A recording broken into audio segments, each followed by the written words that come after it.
Hello everybody. I don't want to make a long intro explaining why am I making a video, but I just want to make a video.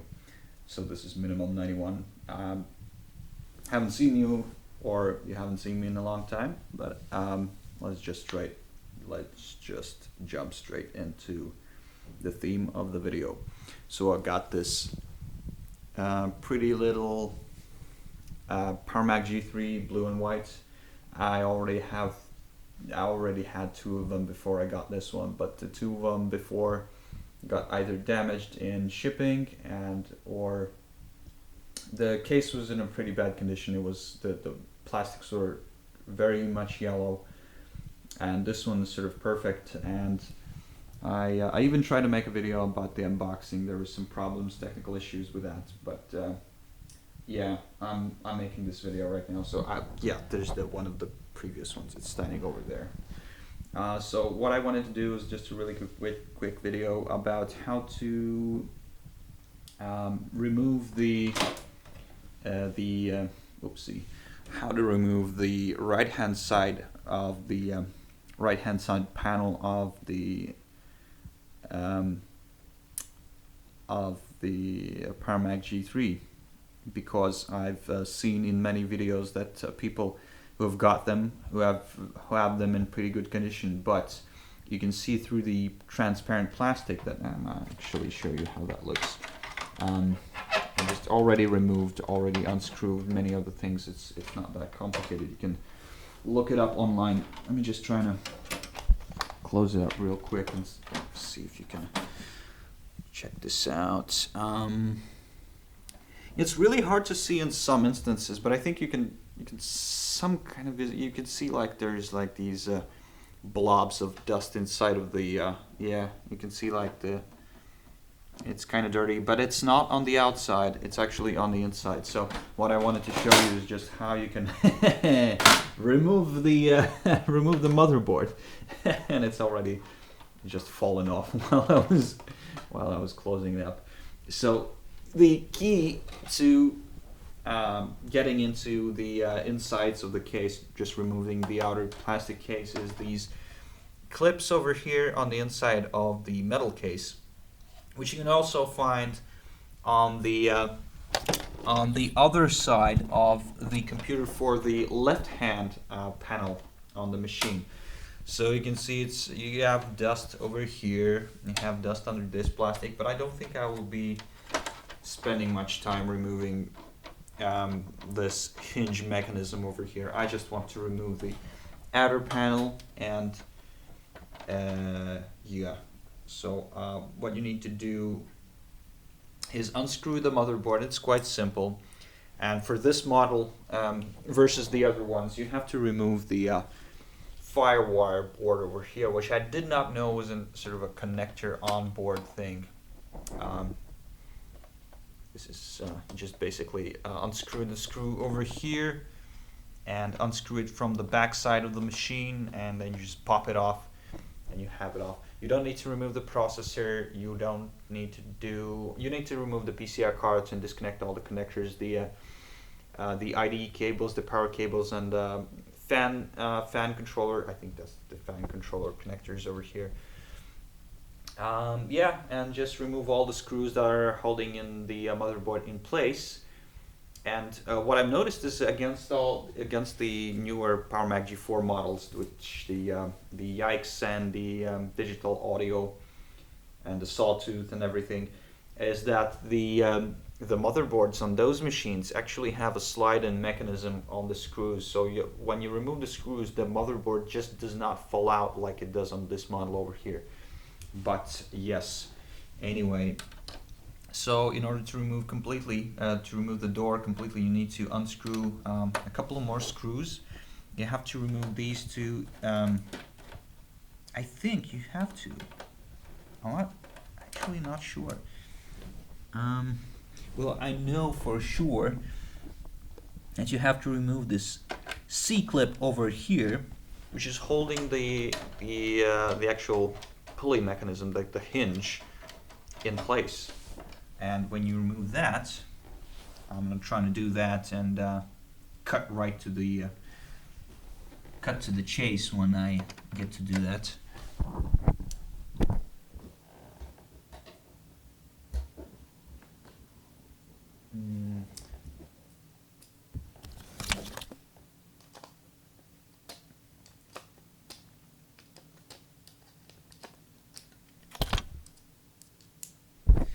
I'm not sure if there's a proper way to do it, but I'm just going to use this a little tiny broken, damn it, it just looks so bad, just this flathead screwdriver, and just going to try to just lift it off sort of upwards and see if that does anything. Yep, successfully got the little thing off. This is the C-clip. Make sure you just make sure it doesn't pop off way too far, because when I was doing my graphite PowerMac G4, I was trying to take off the C-clip. It just landed somewhere on the other side of my room, and I was like looking for a couple of hours for that because I don't have any replacements. And so now, when you have removed the C-clip, this little thing over here just slides out.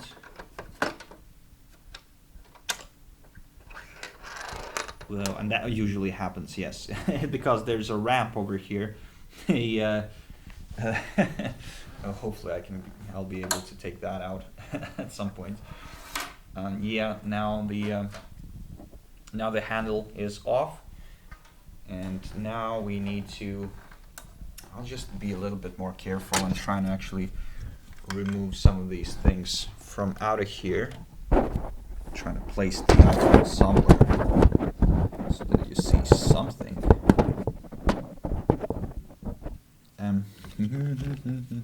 This is not the best quality YouTube video.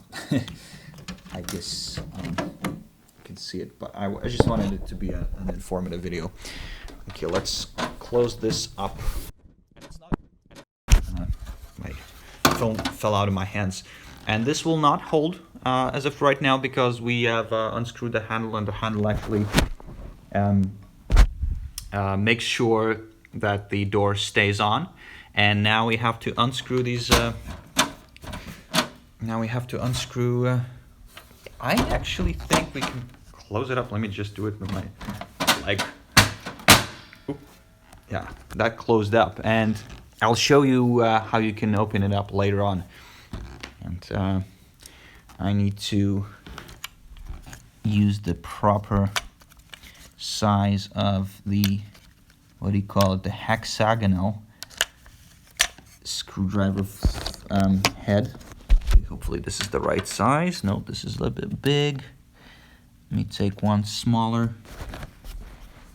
I'm holding my phone with just my feet. Yeah, this one's too small. Let me try another one. Yeah, this seems to be working fine. Now I unscrew these, and these come out really, really, really simple. I promise, if I ever get to make more videos on YouTube, I'll make them a bit more quality, because I don't have any money right now.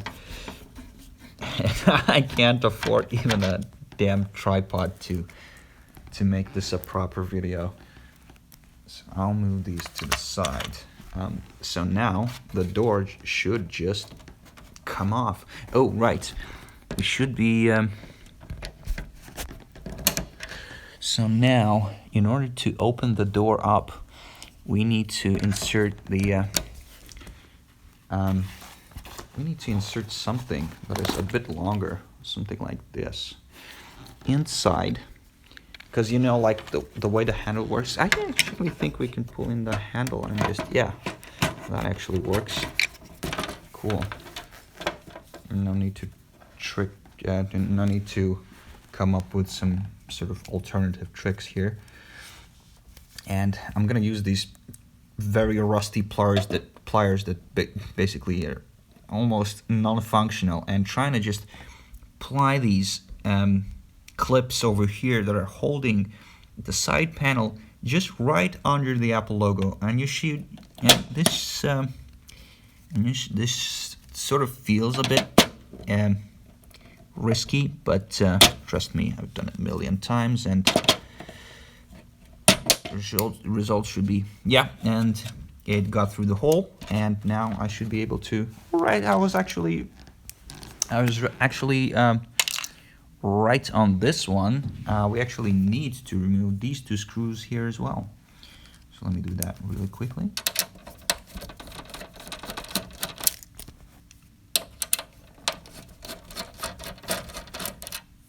Cool. Put them in some different place, and now you can see we've successfully removed the door,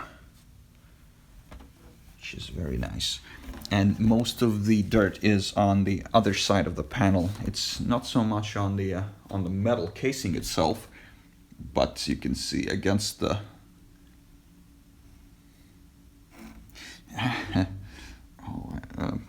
it seems as though these might be fingerprints from the factory workers that attracted more dust to it than the other parts, or something of that sort. So you can see like there's like some sort of liquid forms here, and something that looks like fingerprints over here. So we're gonna just wash this off and see what comes out of this. Now, for washing this sort of stuff, I always since my beginning, since like the beginning of my obsession with these old Apple machines, I usually use these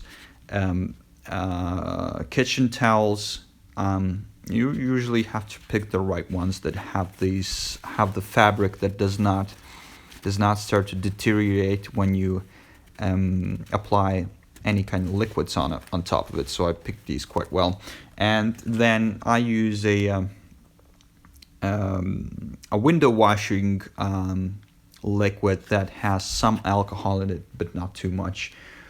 The main reason is that these usually don't leave any sort of marks on the surface after you use it. Usually the result is usually a completely spotless result. So I'm just gonna apply it over here. Just take 2 squares, and it's so dumb doing all of this with just one hand, and it's as easy as just use my leg to hold the panel. I might use my other leg as well. Just wipe it off. You don't need to put it in the sink or or wash it with a dishwasher. The dust is not that badly stuck onto the panel. But what you want to do is go carefully through all the corners of the plastic.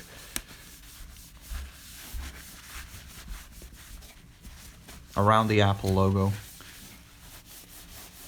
around the screw holes, and very, very importantly, I want to just disclaim this, and you can see there's this black dirt over here, black dust. What I wanted to disclose is, disclaim rather, is that you have to be very, very, very careful when you're screwing this panel back onto the metal casing with the screw holes and the main screws here, because if you tighten it even a little bit, the case will crack, because the plastic is really old and it's very, very brittle. On my machine, I was lucky enough that the only crack that happened during whoa, that wasn't very good. The door just like smacked the door over here. The only damage that I got on my machine while it was transporting was these 2 little cracks over here, but what can you do? I asked the seller to package up the machine very carefully. He didn't. He basically just brought it to my brother's place in Berlin in his bare hands.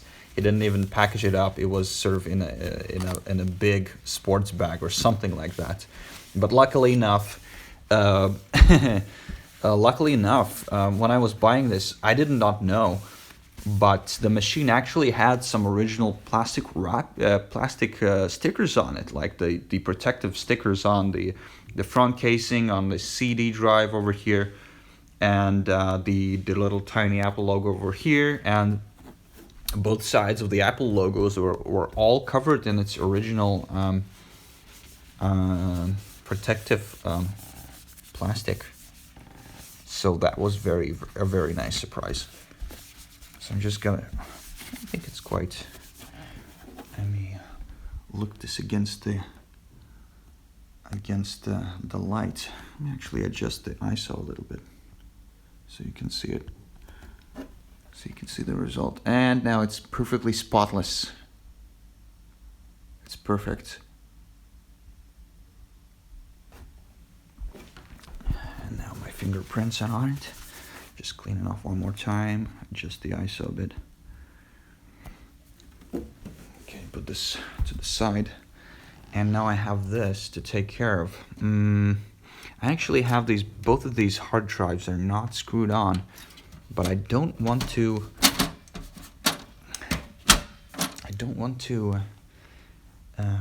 remove them, and I don't want to put the machine on its side because I don't want to misplace the hard drives. So what I'm gonna do is just wash this off and come back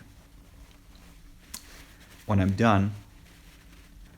So I use this very same towel, paper towel on the side of the machine. You can see that the black dust came off very nicely. The same window washing liquid, and now it's perfectly clear and clean.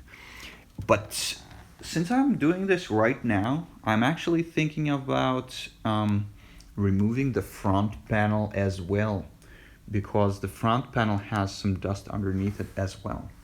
And I'm not sure if I can show you that or not. I'm just trying to do this one-handed action, and you can see that we have quite a bit of dust underneath here as well. So what I'm gonna try and do is remove this front panel and see if we can get to it. So first you need to remove this front panel, and you do it by engaging with these two clips from the inside of the case. And what usually people do is they take this front panel and just start rotating it until it makes a loud plastic clicking noise. And you don't have to do that. When you have moved this to this position, you have to pull it towards yourself, and it removes itself very, very easily without the scary plastic cracking sound. There's a tip for you. So whilst proceeding to try and remove the front panel, I sort of felt a resistance from the plastic, and I decided to remove the handles here as well, which I also washed a couple of weeks ago. And you have to be careful with these very, very much as well, because these are made from the very same brittle plastic. So you conduct the removal of the front panel by doing something similar to how you remove this thing over here as well. You use these, here you see these clips on the side. You've got these same kind of clips on the inside of the case, and you'll find them on both sides. But they're kind of tricky because there's a lot of them and they cover a lot of ground. So you kind of have to pull one, push one, and sort of push the other one at the same time. So it's quite impossible for me to film. But when I remove it, I'll try to demonstrate that. Okay, I actually found a great way to do it. You don't have to do it from the inside of the case. You just have to use a very small, preferably a very small flathead screwdriver, and you just insert it sort of, and just put this back in maybe, and you just sort of insert it over here and push it a bit on the clip, and you can see it even when one hand it just comes out. And you proceed to do that with the rest of the clips. without breaking the machine. One more clip. So I'm also sensing some resistance from the front plastic being unable to be removed because of the bottom handle here as well. So I'll have to remove that one, I think, as well. Bottom foot removed, and you can see, like, when I mean this plastic is really, really brittle, I mean it, because here the part of the it's not focusing. The part of the bottom leg is just gradually breaking off, and I didn't even do this.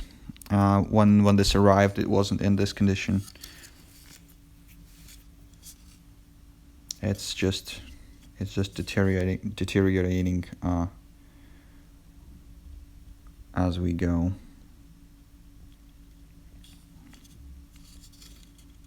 I'm trying to think of something to make this not break any further. I'll have to use, maybe I have to be very careful to use some kind of glue.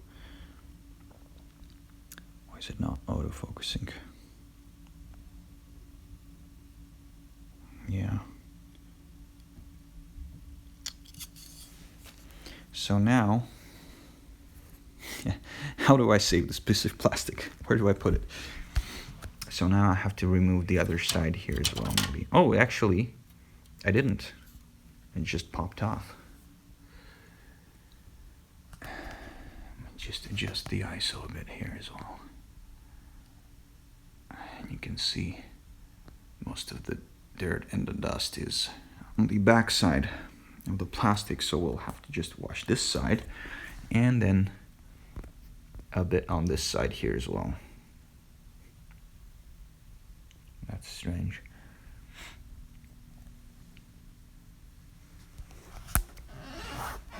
So I do it the same way as I did the door. Apply some window washing liquid here. Just a tiny bit. You don't need a lot. And proceed with the paper towel.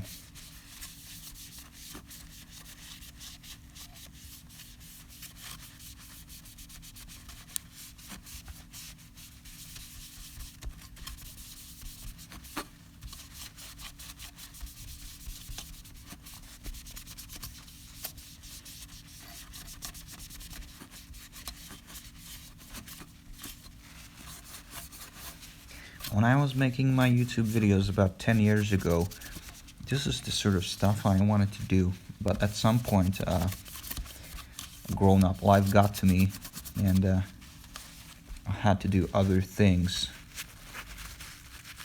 And I really didn't have enough time to spend on my machines. And sometimes when I did, I really wanted to do something really quickly before I have to do something else, so I could not afford to film anything.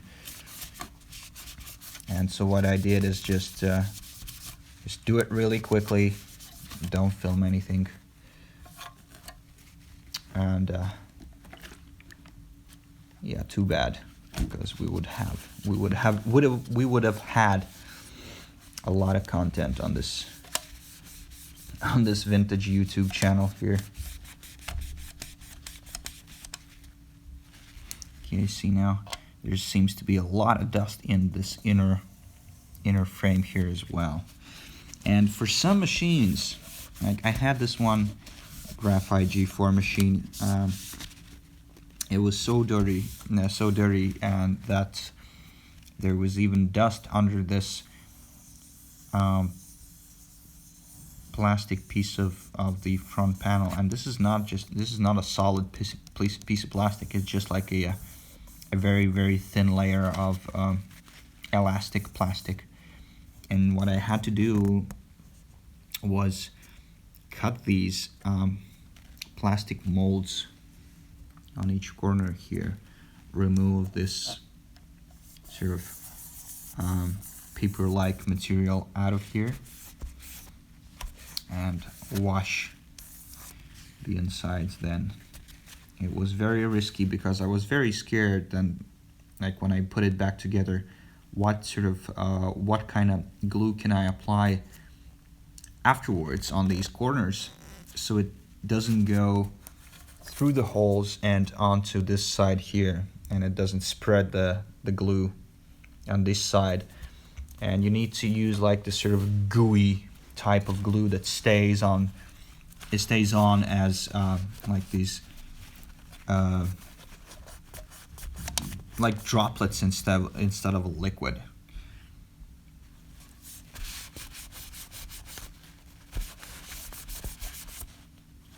Too much talking and not enough doing.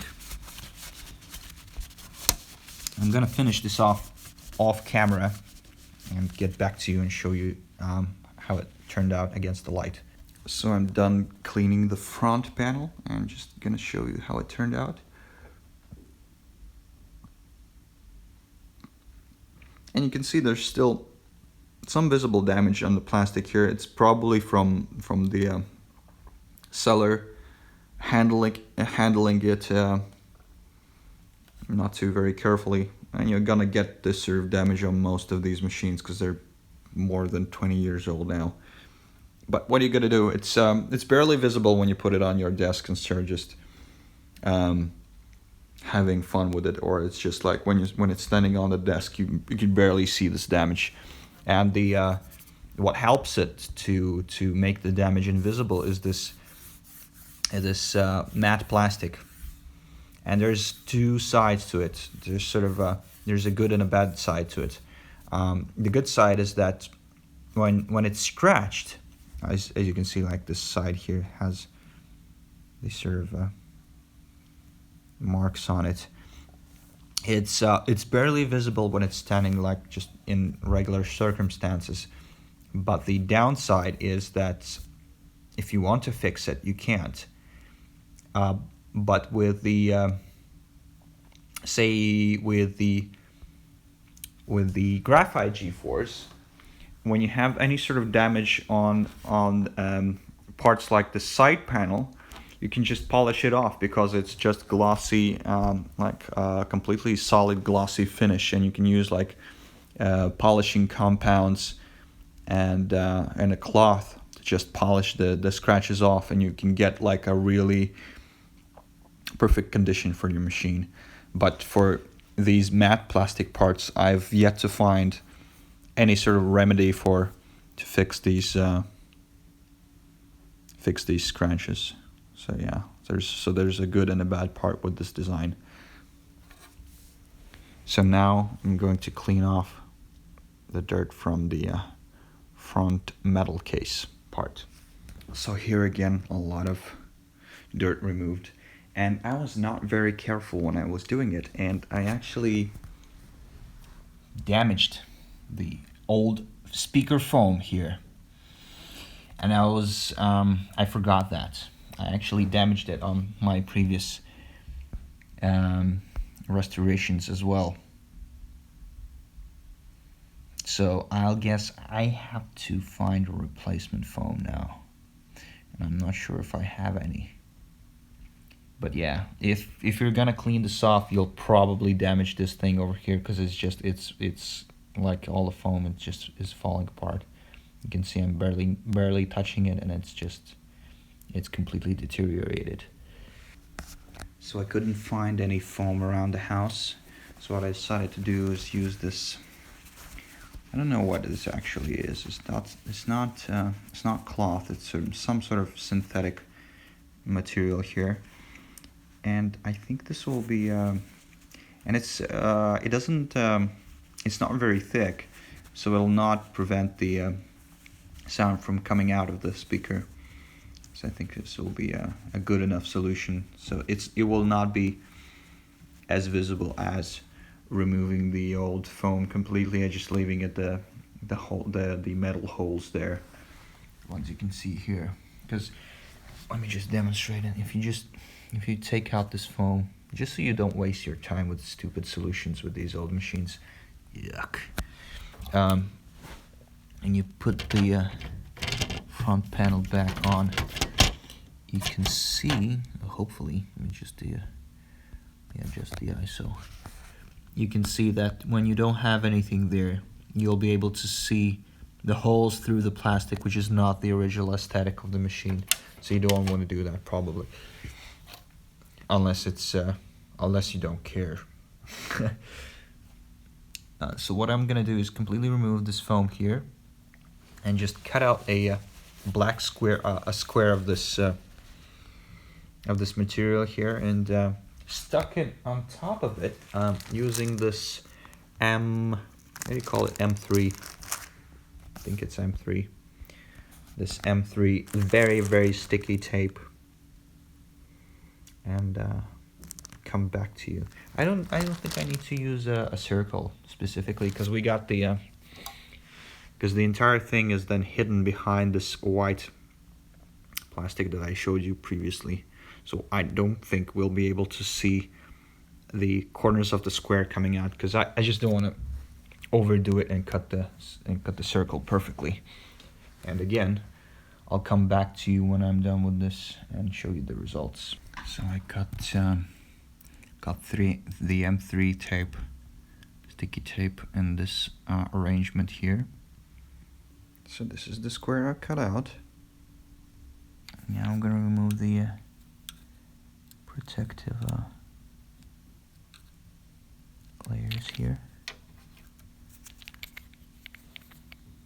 And hopefully I don't need to use the heat gun, because I think this is meant to be, this M3 tape is meant to be used with a heat gun,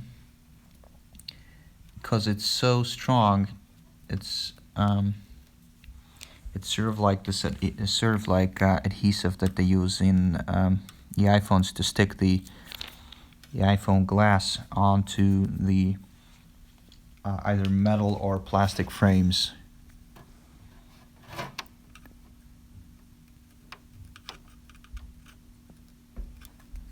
Okay. Again, guys, I know, guys or girls, I know this is not the perfect video quality at all, but I just want to do it for informative purposes, because I have not seen anybody do this on camera. So I'm gonna put this on and see how it turns out. See if I can actually maybe I can actually align it somewhere where you can sort of see it. Maybe, yeah, that's fine. And let's see how good I can put it on.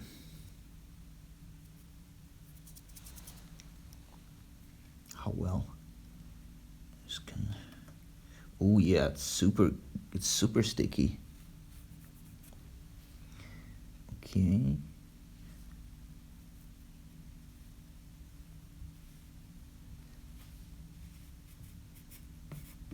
And cool. That's holding on there pretty damn nice. I'm just gonna adjust it a little bit more even. Okay. Cool.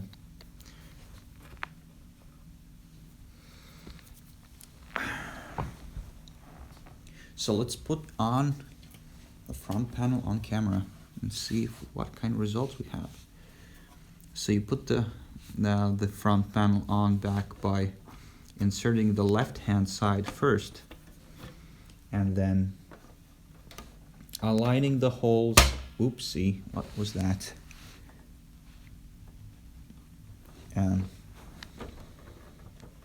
Aligning with the holes on the right hand side. All right, I can see what that is. It's a sort of piece on the bottom. Forgot about that. Yeah, well, I just wanted to make this really quick. Didn't want to spend a lot of time with this, but usually you have to do it the proper way to avoid any potential damage. I'm doing it this way because I've already done like a million of these machines, so I'm pretty sure I'm pretty safe. I feel pretty good doing this. Okay. That seems to be, that looks perfect. Pull the camera closer.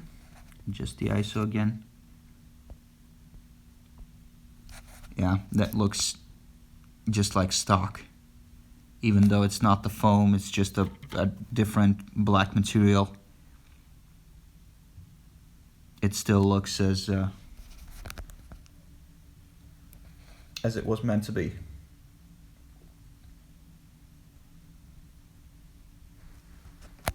Okay, and yeah, and all the dirt that was there is now removed. If I look at the other side, this one I've already done before. There's no dirt here. So I'm gonna put this back together and come back to you with the finished results. I've got another precaution for you all. When you're moving, when you're placing back the side panel over here, don't just try to smack it on top of here, because again, the plastic is so brittle. You have a very big risk ending up with something like this when you trying to smack the door, snap it back in place. So my suggestion is you open up the door, you align the clips with the holes, and you use the same pliers again or something else to sort of gently insert it back into the holes instead of just pushing it in. So clips aligned, and hopefully I can do it some kind of this way. Success, with the exceptions that instead of using pliers, because I wasn't able to get the pliers through the holes, I was using this slightly, just like slightly pushing into the clips while gently applying some pressure on this part over here with my other hand, and eventually just snap back in place, just without the drama you would have just applying brute force with your bare hands. Reinsertion of the motherboard.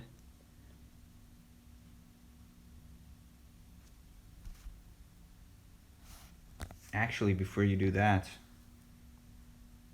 you have to screw back these two screws over here. And what I would do as well is, before screwing back the motherboard on, first insert the handle back in hinge mechanism back inside and verify that it works.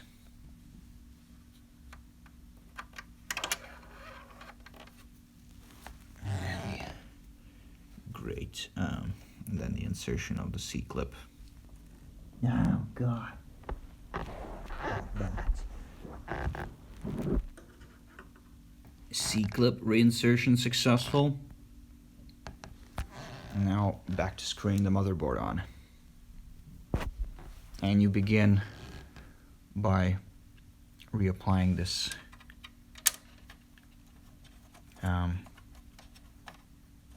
tiny little motherboard column thing that holds the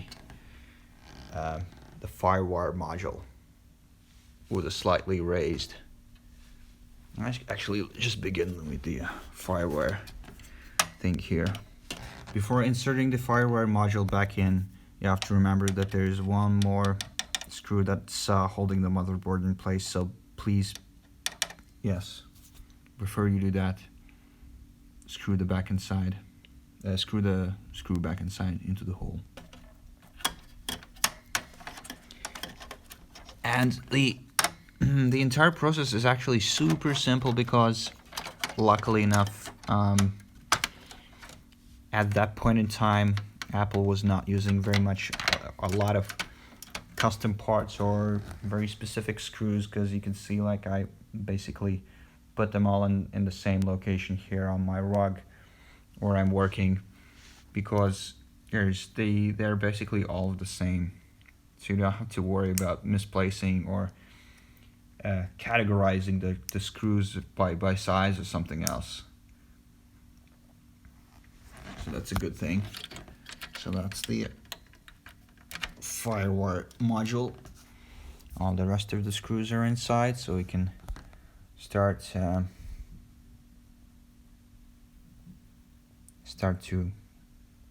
plug in the cables back inside.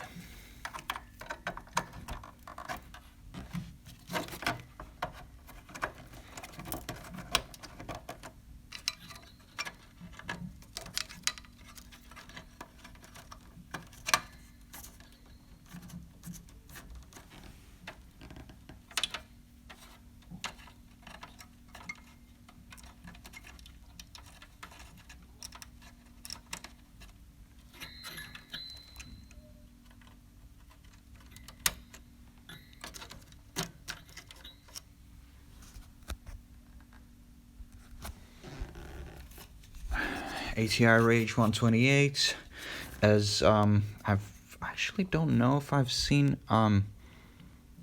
this is a question to the listeners. Have you seen like this daughter board on top of the video card? And there's also like this very strange wire that it goes over here that sort of looks like a third-party modification of some sort. That's very strange. I haven't noticed this one before.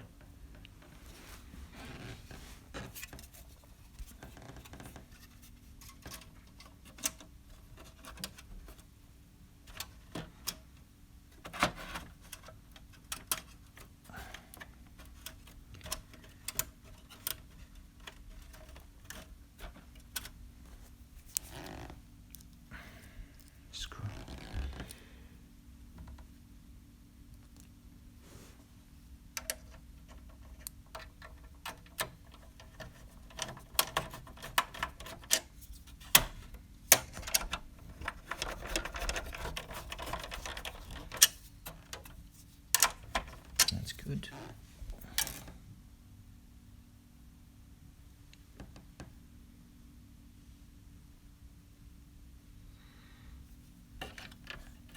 Now, reinserting this SCSI card.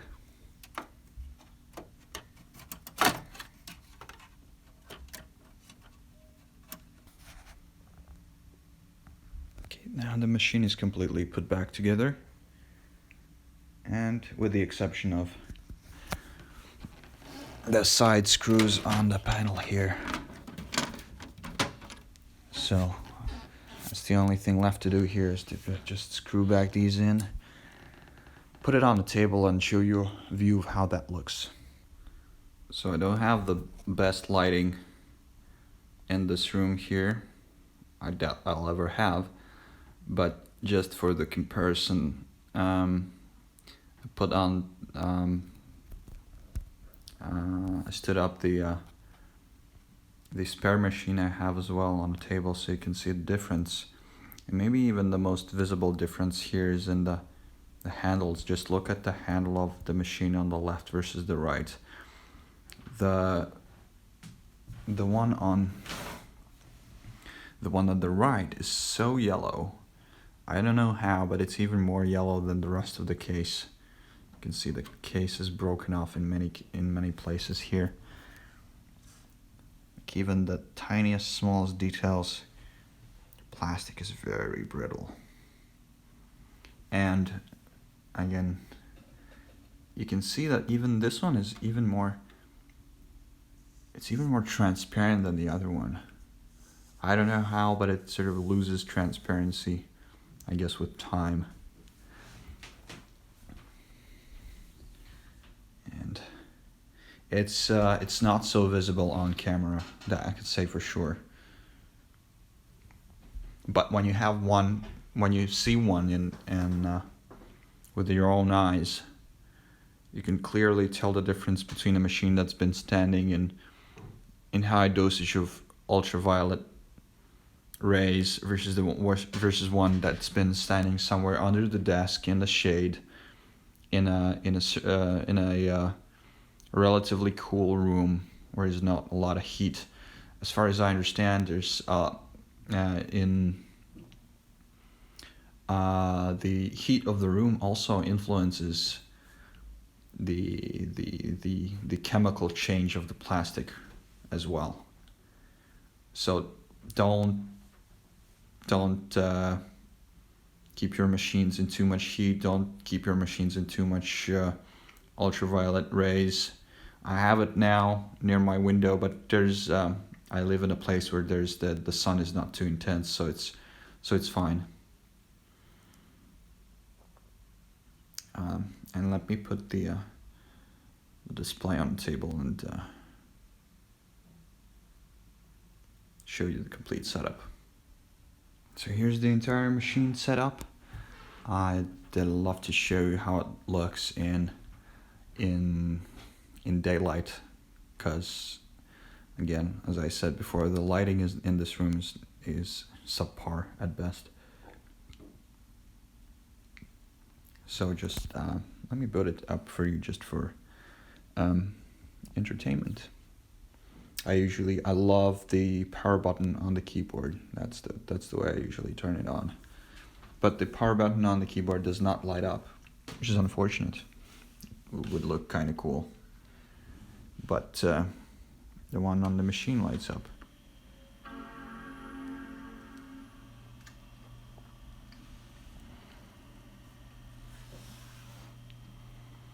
And I've got an Apple history question here for some of you geeks. So supposedly this monitor was released together with the PowerMac G3, and clearly the styling indicates that it was supposed to go with it together as a part of a complete setup. But why in the world did they choose to go with ADB ports? There's you can see like you have ports over here under the stand, but those are not USB ports, those are ADB ports, and the monitor has a long cable that connects to the computer via ADB as well. I mean, if they release this machine with an Apple keyboard, with an Apple mouse, that has been all made into USB by that time, why did they choose to go with ADB on this monitor? I don't know. And the next version of this monitor, the graphite one, which I don't know, I don't understand what the timeline, where was it supposed to fit? Was it produced before the 15-inch studio displays, or I don't really know. But the other one, the stand of the other display, doesn't have any ports over here, so you can see that there's like plastic molds that are meant to be there for some kind of ports, but there's no holes, there's no connectors, there's nothing there. The only place you can connect anything with that monitor is by using the side door over here on the back. So that's very strange.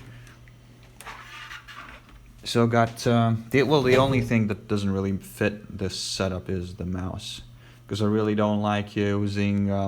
I don't have anything specifically against the puck mouse. It's not the most comfortable mouse, but it's not the worst. But what I don't like about the puck mouse is that it has the mouse ball. I mean, instead of being optical. So I just decided to use this one. This mouse has a long history in my with my setups. I've taken apart it multiple times. This is the model that has a better optical lasers than the first generation one, even though the model numbers don't have any difference. The better ones used to come with a very nice elastic white cable, and the first generation ones usually come with this semi-transparent cable that becomes yellow with time. So, but the original cable on this mouse broke, like with in the typical location over here, and so I took apart the mouse and took apart the donor mouse and replaced the cable. And ever since, it's been quite fine. But I do not recommend taking apart this mouse. It's absolutely, it's not worth your time. It's insane. Just buy a different one. I've even seen a couple of new Apple Pro mouse that haven't been used, yeah, on eBay. So I've got Mac OS 9 installed on here, Mac OS 10 Jaguar, and this is very strange because I think Apple sold these machines with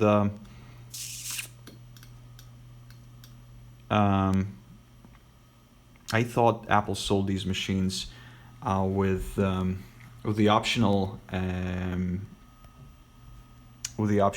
card, and I am unable to find a kind of SCSI drivers that will automatically load your drives on the desktop. You have to use this.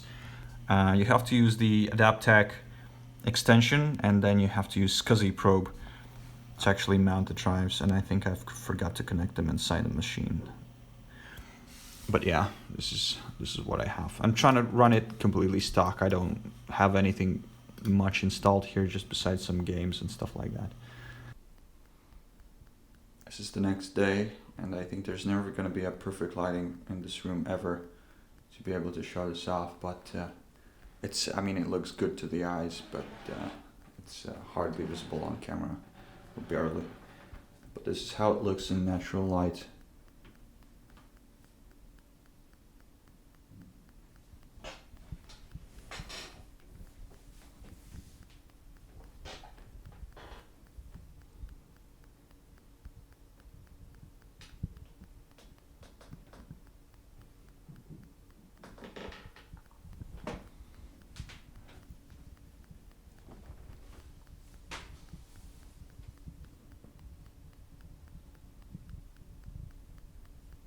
And as I stated before, usually when you have one of those machines that's been standing around in hard UV light for a very long time, it's never going to be this white.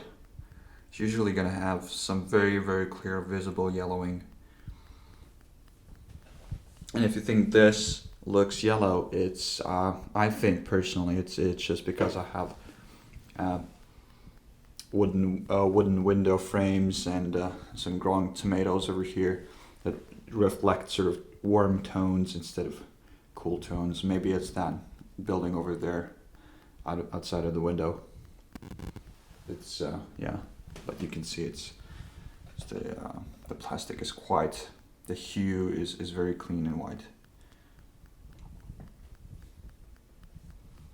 There's the monitor. I think my monitor has even had more UV light than the computer. You can see it quite visibly here, that this green tone is very much different to this one. It's a little bit closer to the rubber, but the rubber I think is a softer material that's more prone to become yellow because of like oils from your fingers and stuff like that. But yeah, they sort of don't really match, really. Don't really match precisely, I mean.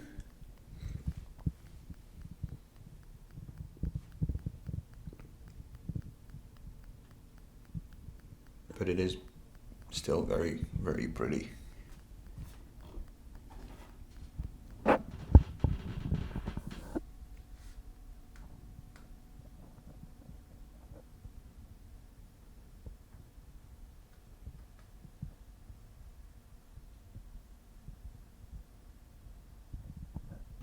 Oh, and as they say, like and or dislike and subscribe. Goodbye.